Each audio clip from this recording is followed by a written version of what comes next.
COVID-19 ಸೋಂಕಿನ ವಿರುದ್ಧ ನಾವೆಲ್ಲರೂ ಕೂಡ ಹೋರಾಡಬೇಕಾಗಿದೆ. ಇಂತಹ ಸಂದರ್ಭದಲ್ಲಿ ಕಾಂಗ್ರೆಸ್ಸಿಗರು ರಾಜಕೀಯ ಮಾಡೋದು ಸರಿಯಲ್ಲ ಅಂತ ಬಿಜೆಪಿ ರಾಜ್ಯಾಧ್ಯಕ್ಷ ಹಾಗೂ ಜಿಲ್ಲಾ ಸಂಸದ ನಳಿನ್ ಕುಮಾರ್ ಕಟೀಲ್ ಹೇಳಿದ್ದಾರೆ.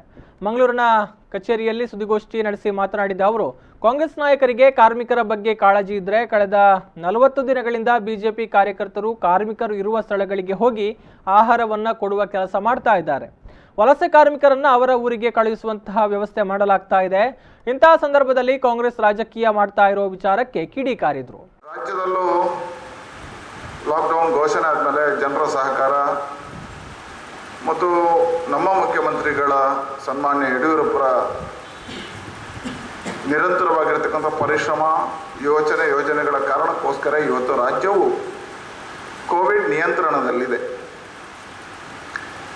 ಹಾಗಾಗಿ ಮೊನ್ನೆಯಿಂದ ಒಂದಷ್ಟು ಸಡಿಲೀಕರಣಗಳು ರಾಷ್ಟ್ರದಲ್ಲಿ ಮತ್ತು ರಾಜ್ಯದಲ್ಲಿ ಆಗಿದೆ. ರಾಷ್ಟ್ರದ ಗೈಡ್ಲೈನ್ ಆಧಾರದಲ್ಲಿ ರಾಜ್ಯದಲ್ಲೂ ಒಂದಷ್ಟು ಸಡಿಲೀಕರಣವನ್ನು ಮಾಡಲಾಗಿದೆ.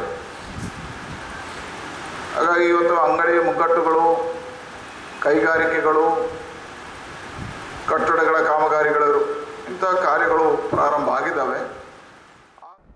ಈಗಾಗಲೇ 1610 ಕೋಟಿ ರೂಪಾಯಿಗಳನ್ನು ರಾಜ್ಯ ಸರ್ಕಾರ ಪ್ರಕಟ ಮಾಡಿದೆ. ಕಾರ್ಮಿಕರಿಗೆ ಅನೇಕ ಅನುದಾನಗಳನ್ನು ಕೂಡ ಸರ್ಕಾರ ಬಿಡುಗಡೆ ಮಾಡಿದೆ. ಇಂತಹ ಸಂದರ್ಭದಲ್ಲಿ ಜನರಿಗೆ ವಿಶ್ವಾಸ ತುಂಬುವ ಕೆಲಸ ಮಾಡಬೇಕಾಗಿದೆ.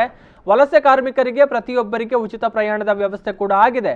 ಇನ್ನು ಸಿಎಂ ಯಡಿಯೂರಪ್ಪ ಅವರ ಕೆಲವೊಂದು ನಿರ್ಧಾರಗಳಿಂದ ಕೋವಿಡ್-19 ರಾಜ್ಯದಲ್ಲಿ ನಿಯಂತ್ರಣಕ್ಕೆ ಬಂದಿದೆ ಅಂತ ನಳಿನ್ ಕುಮಾರ್ ಹೇಳಿದರು. ಮುಖ್ಯಮಂತ್ರಿಗಳಾಗಿರ್ತಕ್ಕಂಥ ಸನ್ಮಾನ್ಯ ಯಡಿಯೂರಪ್ಪನವರು ಬಹಳ ಅದ್ಭುತವಾಗಿ 1610 ಕೋಟಿ ರೂಪಾಯಿ 1610 ಕೋಟಿ ರೂಪಾಯಿ ಬಹಳ ದೊಡ್ಡದಾಗಿರ್ತಕ್ಕಂಥ ಯೋಜನೆಯ ಪ್ರಕಟೀಕರಣವನ್ನು ಮಾಡಿದ್ದಾರೆ.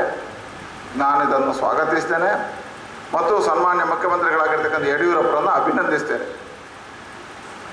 ಈ ಸರ್ಕಾರ ತಗೊಂಡಿರ್ತಕ್ಕಂಥ ತೀರ್ಮಾನಗಳು ಅಭೂತಪೂರ್ವವಾಗಿರ್ತಕ್ಕಂಥ ತೀರ್ಮಾನ.